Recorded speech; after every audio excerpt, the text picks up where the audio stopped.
Hello and welcome to the second episode in a series of homeschooling tips from the Helmsman Project.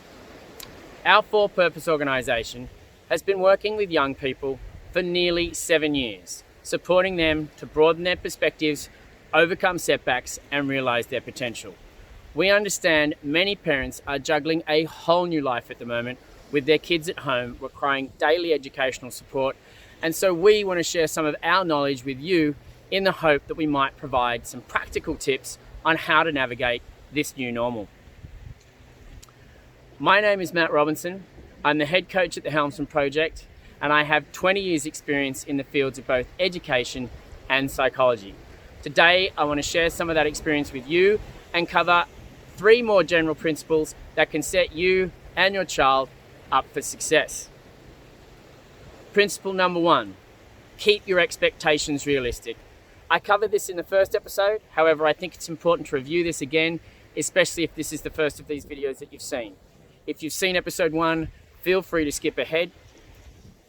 So, what do I mean when I say keep your expectations realistic?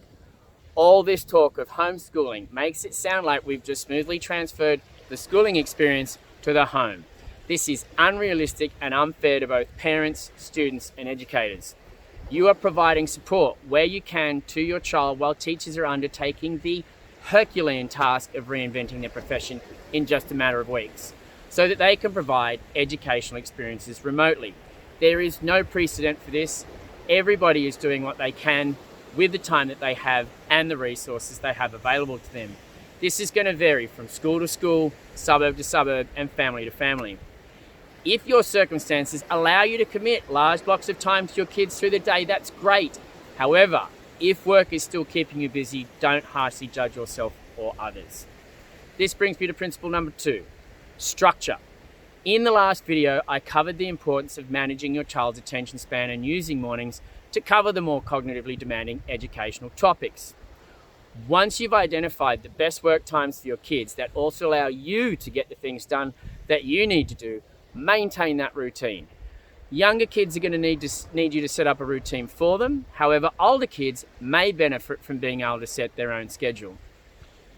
It's really important to note that mornings for teenagers can mean a much later start in the day because of the extra sleep that they need to do all that growing. As long as they get the work done each day, a later start in the day is not the end of the world. Finally, principle number 3, oscillation. Oscillation in practical terms means making sure that work time is compartmentalized as much as possible from playtime. If space is available, have a dedicated workstation set aside for your children. Even dressing for school can be a good way to delineate these times. If schooling happens in a specific place at a specific time and is marked by specific cues, it will help your child to get focused and mentally prepped for the day's work. The same goes for downtime. Keep it regular and separate from work-related spaces as much as possible. Always remember that exercise is a fundamental component of being able to stay focused. It oxygenates the blood and provides a much-needed mental gear shift when we are stuck in a rut. Just a walk around the block is enough to dust off the cobwebs and get us back on track. Whilst gaming might be a great way for kids to decompress, keep in mind that these games are very cognitively demanding and don't necessarily provide a proper break between sessions. I would keep gaming to the end of the day, or at least when they've completed their day's work. Certainly don't eliminate it, as gaming might be the only way that some kids are staying in touch with their friend groups right now. So, in summary, for episode number 2, keep your expectations realistic as before. Have a well-structured routine that you stick to, and remember oscillation. Compartmentalize work from play as much as possible. I hope this has helped you better navigate these strange new waters that we find ourselves in. Stay safe, stay sane, and good luck.